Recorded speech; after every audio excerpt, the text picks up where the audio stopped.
Assalamualaikum warahmatullahi wabarakatuh, sahabat. Saya di kantor redaksi Pavilion Nusantara. Ini YouTube yang kita buka untuk publik.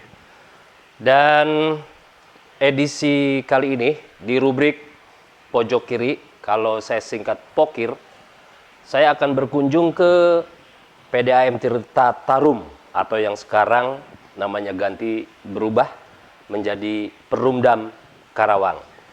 Nah, yang menarik dari sini itu Pak Dirutnya, Direktur Utama Dr. Insinyur HM Soleh MM, itu akan memilih air Citarum menjadi bahan baku PDAM Karawang. Nah, loh, menarik kan? Bisakah? Mungkinkah? Nah, dia mengaku sudah melakukan penelitian terkait itu, terkait air Citarum.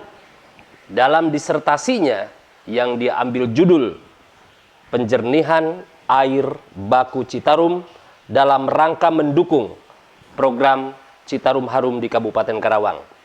Dan berhasil dia menyandang gelar doktor untuk S3-nya. Nah, sahabat, mau tahu kan bagaimana hasil wawancara dengan beliau? Kita simak berikut. Jangankan masyarakat awam, Presiden turun tangan. Dan di Karawang sendiri melewati 9 kecamatan, 49 desa tercemar. Bayangkan kalau saya mengganti itu mungkin bisa 2-3 triliun. Yang namanya PDAM itu bukan padat karya, padat modal.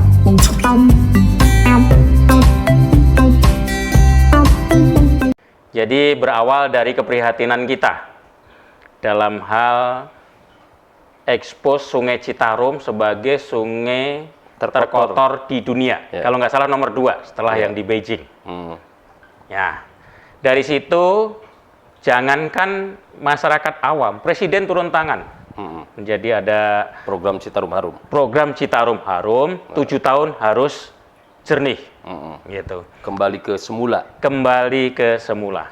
Nah, dari itulah saya ingin meneliti penggunaan air Citarum ini yang selama ini kita juga sudah pakai tadinya untuk PDAM Karawang sebagai air baku.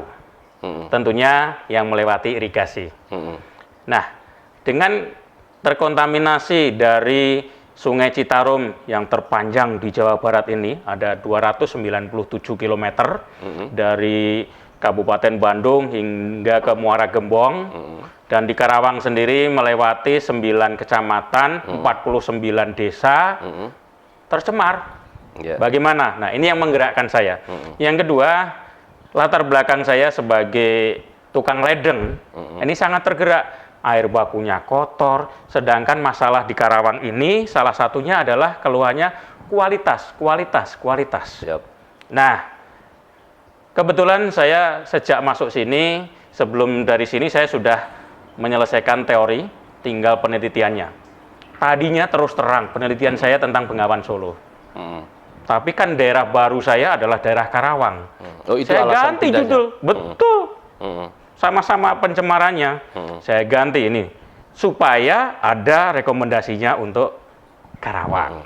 Itu awal ceritanya. Dan sangat mungkin ternyata dengan teknologi penjernihan yang baru saya temukan, insya Allah, dan itu diuji oleh 8 profesor, 1 rektor, jadi 9 profesor, itu akhirnya lulus dengan sangat memuaskan, dengan IPK 3,90. Tapi Pak Dirut, ini tadi di awal saya sebutkan, Sungai Citarum ini sudah terkontaminasi limbah cair. Nah, sekarang dengan penjernihan Sungai Citarum, apa tidak berbahaya untuk dikonsumsi ya? Atau untuk pakai mandi, pakai cuci? Karena tadi dari limbah-limbah yang berbahaya itu. Dengan teknologi lama, dengan teknologi konvensional, mungkin masih berbahaya. Tapi dengan temuan saya, alhamdulillah ini membuat rekomendasi baru yang sebenarnya ini berbasis pada alami, filter alami. Jadi proses penjernihan ini kan macam-macam, dari koagulasi, flokulasi, koagulasi lagi, filtrasi hingga distribusi. Itu yang saya teliti hanya di masalah filtrasi. Filtrasi ini memegang peranan yang sangat penting. Biasanya kita hanya menggunakan pasir kuarsa atau zeolit atau material lainnya. Sudah mahal, lama, kemudian tenaga kerja yang dibutuhkan juga banyak. Lebih banyak. Ada satu filter alami. Nah, yang dimaksud filter alami itu apa? Nah, ini yang kami temukan namanya adalah tanah andisol. Tanah andisol ini mengandung alofan. Ya, ini bahasa Maksudnya tanah yang gimana nih? Biar mudah dikonsumsi. Tanah andisol ini gampangannya adalah tanah-tanah yang ada di dataran tinggi, di atas 1000 meter DPL, tetapi tidak cukup seperti itu. Tetapi harus ada satu proses. Nah, proses ini adalah salah satunya dari temuan kami harus dipanaskan. Berapa suhunya? Ya, tentunya itu merupakan temuan. Jadi, insya Allah kita nanti juga akan kita aplikasikan dalam proses-proses penjernihan juga. Bagi yang berminat, mangga silahkan. Siap. Berarti ini udah diuji coba ya? Sudah. Cara ini. Sudah. Dan hasilnya? Sudah pada jurnal internasional 3.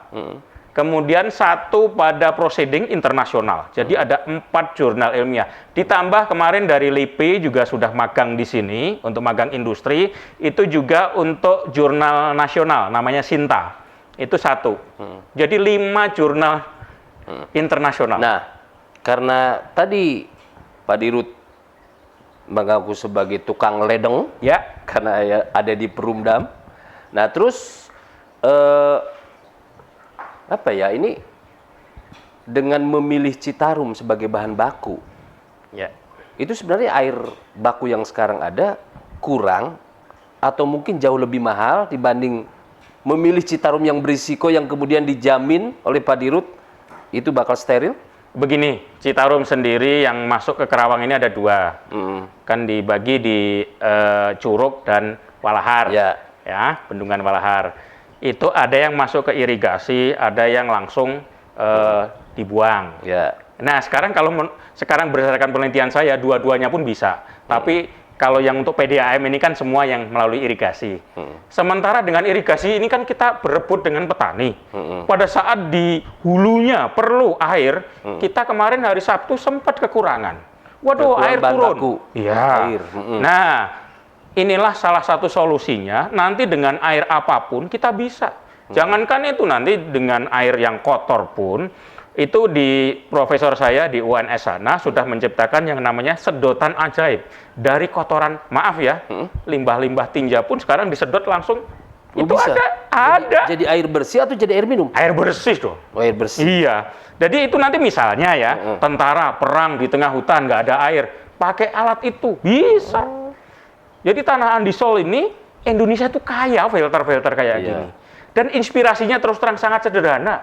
Dulu waktu kecil, kalau kita olahraga, main bola, terus minta air minum di pinggir rumah-rumah itu, dari air kendi langsung nggak sakit loh, nggak diare loh. Kalau dulu sekarang kan belum ada kimia dan macam-macam. Ternyata jawabannya adalah kembali ke alam. Ke alam. Dengan filter tadi ternyata bisa bersih.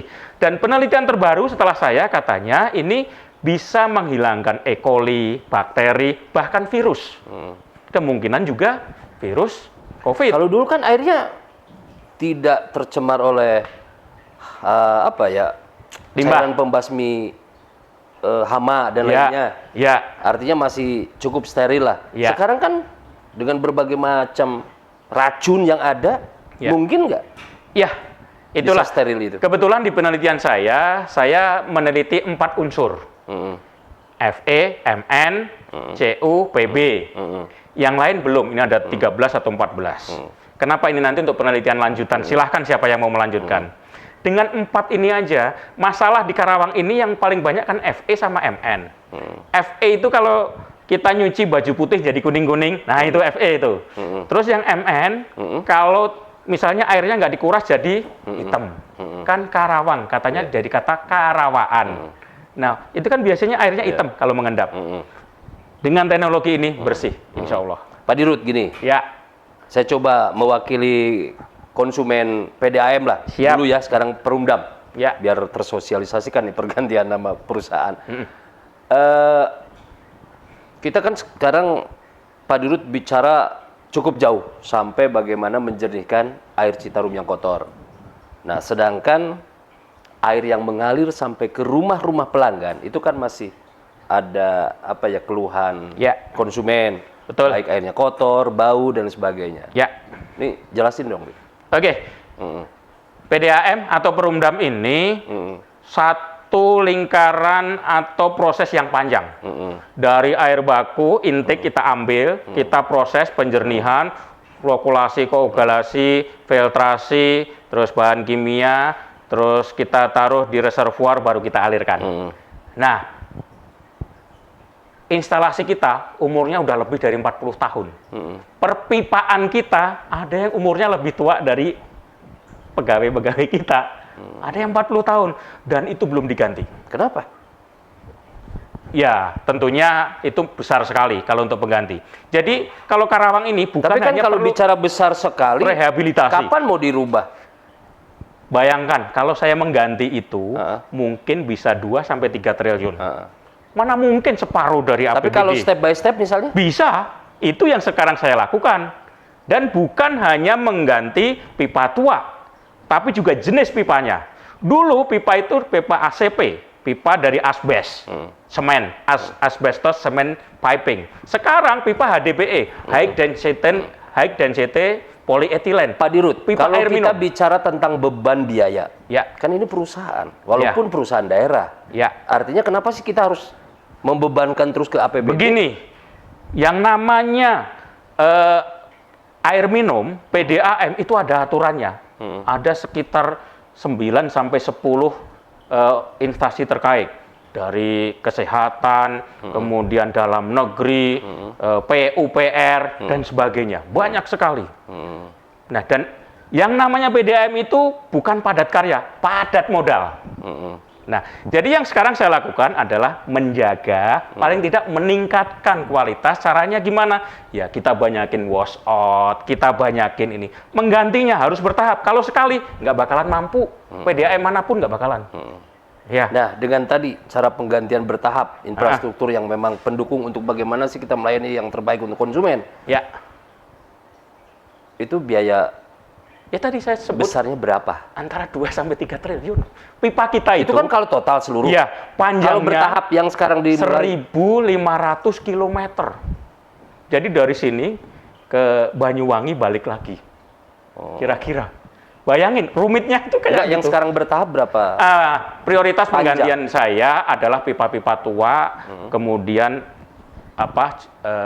perpipaan yang sudah tidak layak. Kayak misalnya pipa ductile yang di kota itu harusnya udah ganti. Dulunya di pinggir jalan, sekarang udah di tengah jalan. Kalau mau ganti itu kan bahaya sekali. Lebih baik ganti baru aja. Itu dibiarkan kan? Iya. Baru di tengah jalan. Bahaya. Ganggu orang. Iya, membahayakan pegawai. Nah, Gitu. yang menjadi pertanyaan saya sejak lama ini, Pak Dirut. Ini kan namanya dari PDAM. Sampai sekarang Perumdam. Tetap aja kan ujungnya daerah air minum. Betul. Air minum loh. Tapi ada nggak sih produk PDAM atau Perumdam sekarang yang airnya bisa diminum gitu loh? Ya, seluruh Indonesia semua seperti itu. Terminologinya memang air bersih, cuma namanya dari sejak lahir tetap air minum. Memang terminologinya aja, tapi di dalam definisi itu air bersih. Harusnya Perumdam dong ya? Iya. Perusahaan daerah air bersih gitu loh, Iya. bukan Iya. air minum. Biasanya kalau air bersih di Jawa Tengah di ini itu perusahaan induk di provinsi. Tapi kalau tidak salah gini Pak Dirut, beberapa tahun sebelumnya, sebelum Pak Dirut menduduki kursi panas nih di sini, Ya, itu ada dana hibah dari Belanda atau dari mana gitu ya? Jepang, Cika. Atau Australia. Ya, Program bagaimana pipanisasi untuk pemenuhan air minum. ya. Bener nggak? Bisa, sangat bisa. Tetapi itu nanti terbatas yang benar-benar dari ujung, dari hulu sampai hilir, perpipaannya sudah didukung untuk pipa air minum. Maksudnya program itu sempat ada nggak? Waduh, saya nggak tahu yang masa lalu. Tapi di zaman sekarang, saya lebih banyak kepada penambahan akses. Jangankan itu untuk nambah air bersih saja kita masih kurang kok. Oh, jadi Jauh, masih baru tetap fokus. 27%. Kira-kira berapa lama lagi sih kalau kita bicara untuk bagaimana sih idealnya pelayanan air yang masuk ke pelanggan tanpa bau, tanpa keruh? Kalau saya dikasih misalnya satu hotel ini wajib jadi pelanggan untuk air minum, saya berani minimal 1.500 pelanggan saya kasih air bersih, air minum. Jaringannya baru. Oh gitu. Tetapi saat ini kan jangankan untuk ngelayanin air minum, air bersih aja belum terlayani kok. Gitu. Memang dari Targetnya pemerintah berapa? sendiri masih Targetnya air berapa bersih. pelanggan? Ya, untuk menjadi air minum itu 2030.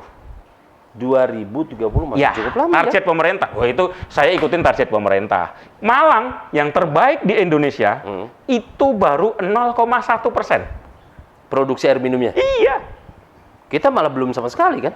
belum. Tetapi sebenarnya bisa. Saya sudah didorong untuk bikin air dalam kemasan.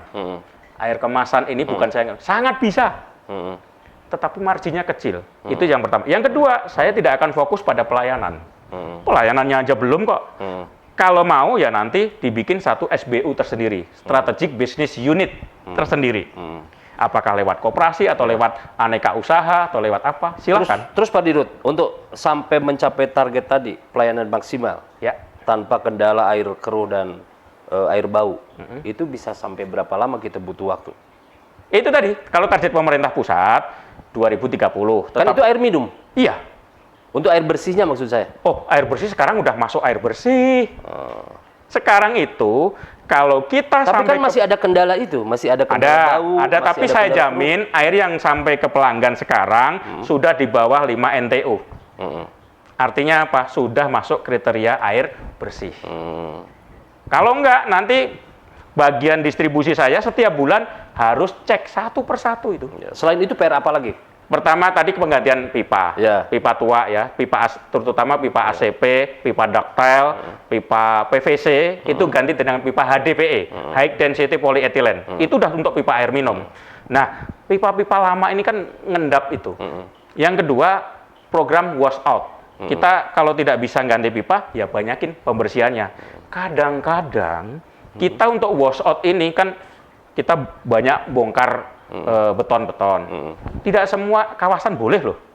Kita itu kadang-kadang berjuang, ini untuk kebersihan ini ya, mohon dibolehkan untuk buka. Ya. Gitu. Itu butuh biaya berapa untuk tadi? Ya, Kebutuhan. tiap tahun sudah kita anggarkan, cukup dari internal. Jadi selama ini gini loh, PDAM itu adalah perusahaan pelayanan publik. Untungnya tidak boleh tinggi, tapi juga tidak boleh merugi. Bagaimana kita mau bisa bangun kalau tidak Kan boleh ada untung sisi besar? sosialnya kan kalau program. Iya, betul. Bukan hanya bisnis contoh, pure gitu. saya pernah untung di atas 15%. Ditegur sama BPKP, nggak boleh terlalu besar. Iya, iya. Gitu, tapi Karena rugi berkaitan juga. dengan tarif ya? Iya. Oh. Nah, tarif kita juga sekarang sudah 8 tahun nggak naik. Gitu. Saya bukannya pengen ikut untuk naik tarif dalam waktu dekat, tidak, tapi tarif yang berkeadilan. Bayangkan, 8 tahun, tarif yang di masyarakat itu tipe RSSS sampai tipe real estate sama 2.700 tarif dasarnya. Ini kan sudah nggak wajar gitu loh. Harusnya tipe 21. Nggak ada tarif subsidi silang? Sekarang sudah saya subsidi, kalau nggak subsidi udah ambruk. Jadi Maksud yang saya industri- subsidi silang teh, yang tadi yang real estate Belum. disesuaikan. Belum. Kemudian yang itu namanya rumah RSSS. tangga. Nah, nanti ada R1, R2, R3, R4, R5. Jadi tipe 21, tipe 36, tipe 45, tipe Beda-beda. 70, tipe 100, real estate harusnya beda. Saat ini seolah-olah yang gedung-gedung bagus itu disubsidi oleh yang tarif rendah. Dan itu menjadikan kita tidak FCR Pak lagi. Dirut, selama ini suntikan modal dari APBD berapa subsidi yang diberikan? Tahun kemarin paling banyak 17 itu untuk MBR 5.000. 17 Ya, itu kan miliar. Ya. Tahun ini harusnya 17 juga. Tapi saya kurangin. Kenapa? Kita tidak ikut MBR. Ngapain besar-besar? Kita ikut namanya AMBK, air minum berbasis kinerja. Maksudnya apa itu? Air minum berbasis kinerja itu kalau kinerja kita dua hal. Satu dinilai dari efisiensi energi, penggunaan listrik. Yang kedua dari kebocoran. Kalau kebocorannya turun, nilai keturunnya itu diganti. Nah, dalam hal ini oleh USAID. Kalau kebocoran kan ada di pengawasan internal PDAM. Iya, kan ada laporannya nanti. Kalau turun Itu lebih banyak kebocoran dari alat karena tadi keropos terlalu lama, rata-rata atau dari konsumen sendiri yang mungkin agak nakal-nakal gitu. macam-macam.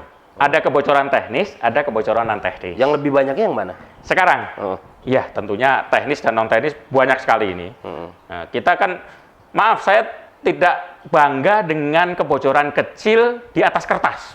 Sebelum saya kebocorannya 23, 24. Begitu kita ukur dengan ultraflowmeter, dengan alat yang sebenarnya 27, 30, nggak apa-apa. Jangan asal Bapak senang. Dengan apa adanya, kita malah dapat bantuan dari Amerika, dari Swiss dalam bentuk tadi efisiensi energi. Kalau energi kita turun, akan diganti. Masih ada bantuan nggak untuk penyambungan ke rumah-rumah? Insya Allah tahun depan dapat lagi MBR.